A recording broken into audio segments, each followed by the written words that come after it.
वो कौन थी? एपिसोड 5। और ये मंजर देख हया का शक यकीन में बदल गया। इसका मतलब मैं रचना के बारे में जो कुछ भी सोच रही थी वो गलत नहीं था। हया ने सुबहान को साथ लिया और तेजी से जीना उतरती हुई अपने कमरे की तरफ चल दी। सुबहान को कमरे में छोड़कर वो एक बार फिर कमरे से बाहर निकली।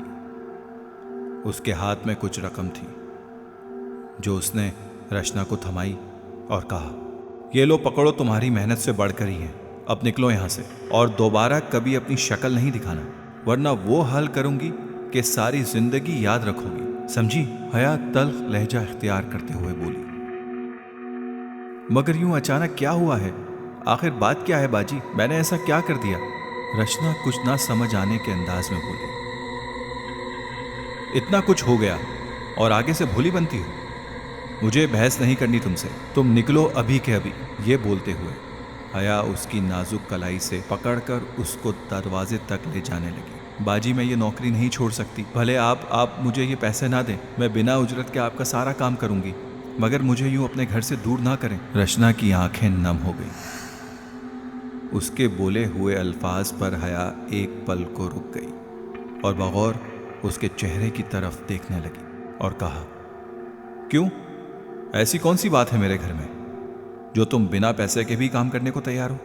हया ने तल्ख लहजे से सवाल किया। रचना ने जवाब दिया, सुबहान। जिस पर रचना गर्दन झुकाकर बोली, आपका बेटा सुबहान मेरे दिल के बेहद करीब है। मुझे उससे मोहब्बत हो गई है। मैं उस बच्चे के बगैर अब नहीं रह सकती। खुदा के लिए मुझे उससे दूर ना कीजिए। रचना ने रोते हुए अपने हाथ जोड़ लिए, मगर हया ने उसकी ना सुनी। उसे बस अपने बच्चे को हर मुसीबत से बचाना था, जो कि वो कर रही थी। रचना रोती रही, गिड़गिड़ाती रही, मगर हया ने उसकी एक ना सुनी और उसको घर से निकालकर बाहर कर दिया। शामी से सुबहान की तबीयत बेहद खराब थी। जब से हया ने रचना को घर से और नौकरी से निकाला था, उसके 1 घंटे बाद से सुबहान की हालत बहुत खराब थी। वो बेहोश हो चुका था। बेहोश क्या था, वो तो बस किसी लाश की सूरत बिस्तर से ऐसा जा लगा था कि होश में आने का नाम ही नहीं ले रहा था। बस उसकी सांसें चल रही थी। हया ने रो रो कर खुद को हलकान कर डाला था। एहसन भी बेहद परेशान था। वो समझ ही नहीं पा रहा था कि सुबहान को आखिर हुआ क्या है। डॉक्टर ने सुबहान को ताकत की ड्रिप लगा दी। उसके बावजूद भी वो होश में ना आया था, तो डॉक्टर ने उसको कल फिर से लाने का मशवरा दे दिया था। मगर आज की रात एहसन और हया पर बहुत भारी थी। रात के 2 बज रहे थे। कमरे की लाइट्स जल रही थी। सुबहान बिस्तर पर दराज था और उसके वालिदैन उसके पास बैठे थे। नींद उन दोनों की आंखों से कोसों दूर थी। हया, सो जाओ प्लीज। तुमने ठीक से कुछ खाया भी नहीं। कम से कम नींद का तो ख्याल करो अपनी। मुझे नींद नहीं आ रही, आप सो जाएं। हया अपनी आंखों से आंसू पोंछती हुई बोली। अगर तुम अपना ही ख्याल नहीं रख सकोगी तो सुबहान का ख्याल कैसे रखोगी? और इसका ख्याल नहीं रखोगी तो वो ठीक कैसे होगा? एहसन ने हया से कहा तो हया बेसाख्ता उसके सीने से लग गई और फूट फूट कर रोने लगी। रोने का दिल तो एहसन का भी बहुत चाह रहा था, मगर वो मजबूर था और हया को तसल्ली देने लगा। हया गहरी नींद सो रही थी कि अचानक उसको अपने पैरों पर कुछ रेंगता हुआ महसूस हो गया। वो फौरन उठकर बैठ गई। जैसे ही वो नींद से जागी थी तो हैरान रह गई। ये क्या? ये इसका घर था ही नहीं और वो किसी अनजान घर में मौजूद थी, जहां मध्यम सी कोई रोशनी चल रही थी, जिसमें वो बामुश्किल ही कुछ याद कर पा रही थी। घर पर मौजूद हर चीज पर धूल मिट्टी की एक मोटी तह जमी हुई थी, जैसे सालों से ये घर बंद हो।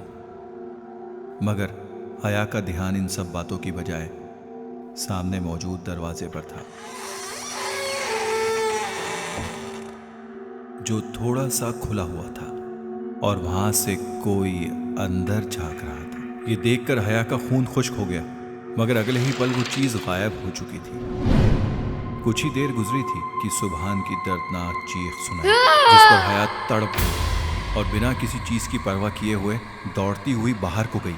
यह खुला हॉल था और हर तरफ कदीम ज़माने का साजो सामान मौजूद था। देखने से लगता था जैसे वो 100 या 200 साल पीछे चली आई है। हया बेचैनी से सुभान को ढूंढने लगी, मगर उसको वो कहीं नहीं दिखाई दिया। मगर अचानक उसको अपने पीछे कोई आहट सी महसूस होने लगी। उसने फौरन पलटकर देखा तो उसकी ऊपर की सांस ऊपर और नीचे की नीचे ही रह गई थी। वो एक वजूद था जिसने कफन को अपने पूरे जिस्म पर लपेट रखा था, किसी जानवर की तरह चल रहा था। हया ये मंजर देख ही रही थी कि उसी वक्त उसको अपने बेटे सुभान की चीख एक बार फिर सुनाई दी और जिस जगह से सुभान की तकलीफ से भरी पुकार आ रही थी, उस अजीब व गरीब मखलूक का रुख उसी जानिब था। हया मजबूरन उसके पीछे दौड़ी। जैसे ही उसने एक कदम अपने बेटे तक पहुंचने की खातिर बढ़ाया, उसका कदम मानो 100 किलो भारी हो गया था। हया बड़ी मुश्किल से चलती हुई उस तरफ बढ़ रही थी कि जहां पर उसको सुभान के होने का खदशा था। और उसका खदशा ठीक था, सुभान वहीं मौजूद था, मगर उसके आसपास आग जल रही थी जिसके बीच सुभान बैठा पूरी तरह से रो रहा था। जरा गौर करने पर पता चला इस कमरे में एक औरत जिसका कद छत को छू रहा था इधर से उधर चक्कर काट रही थी। हया अपने बेटे को उस अजियत से बचाने की खातिर तड़प उठी थी और उसको बचाने और यहाँ से ले जाने की खातिर आगे बढ़ी, जो कि एक नामुमकिन काम था। फिर भी वो हार मानने वाली कहाँ थी। इतने में आग के एक शोले ने उसके दुपट्टे को अपनी लपेट में ले लिया था और देखते ही देखते आग भड़कने लगी।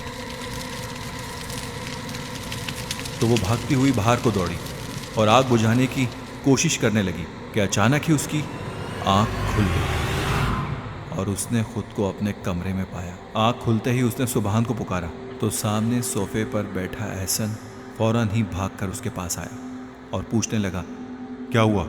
कोई बुरा ख्वाब देखा क्या? उसने सवाल किया। ख्वाब? मैं कोई ख्वाब देख रही थी एहसन, हया घबरा कर बोली। हाँ, परेशान मत हो, कोई बुरा ख्वाब होगा। ये लो पानी पियो। एहसन ने पानी का गिलास उसकी तरफ बढ़ाकर कहा, जिसको वो एक ही सांस में पी गई। चलो अब लेट जाओ, कुछ नहीं हुआ। वो सुभान कहाँ है? कुछ नहीं हुआ सुभान को, कल तक इंशाल्लाह हमारा बेटा बिल्कुल सही हो जाएगा। एहसन ने पुरुमीद लहजे में उससे कहा, लेकिन हया का दिल इस बात को तस्लीम नहीं कर रहा था। वो खामोश हो गई। इतने में एहसन का फ़ोन फिर से बजा तो वो फ़ोन को कान से लगाए बाहर की तरफ चल दिया। हया ने एक नज़र अपने बेटे की तरफ देखा जिसका चेहरा सुर्ख हो रहा था। फिर वो अपने मुंह पर पानी का एक छींटा मारने की गर्ज से बिस्तर से उठने लगी तो उसकी नज़र अपनी कमीज़ के दामन पर पड़ी जो थोड़ा सा जला हुआ था। देखकर तो उसका सर पूरी तरह से चकरा गया और अगले ही पल उसको समझ आ गया कि सुभान कहाँ है। वो अपना सर पकड़े फूट फूट कर रोने लगी। उसने फिर एहसन को चिल्लाकर बुलाया। एहसन जल्दी से कमरे में दाखिल हुआ और पूछने लगा, क्या हुआ है? वो बेताबी से बोला, एहसन, सुभान को डॉक्टर ठीक नहीं कर सकता, डॉक्टर ठीक नहीं कर सकता इसको। क्या मतलब है तुम्हारा? ये कैसी बातें कर रही हो? मैं ठीक कह रही हूँ, क्योंकि मुझे पता है सुभान बज़ाहिर तो हमारे सामने है, मगर वो कहीं और भी है। क्या कहना चाहती हो तुम? सुभान अगर यहाँ नहीं है तो फिर कहाँ है? एहसन बोला तो हया ने उसको तमाम सूरत हाल से आगाह कर दिया। तो एहसन गहरी सोच में डूब गया। उसे किसी बात पर यकीन नहीं आ रहा था। ऐसी किसी बात पर यकीन करना उसके लिए मुश्किल था तो सही, मगर बच्चे की सलामती की खातिर वो कुछ भी करने को तैयार था। उसने कहा, तुम फिक्र मत करो, मैंने अपने दोस्त से इस बारे में बात की है। उसने एक अच्छे बुजुर्ग का बताया है। मैं कल ही उनसे मिलूंगा और हमारा बेटा सुभान इंशाल्लाह हमारे पास होगा, पहले जैसा हंसता खेलता। इंशाल्लाह, हया नम आंखों से बोली।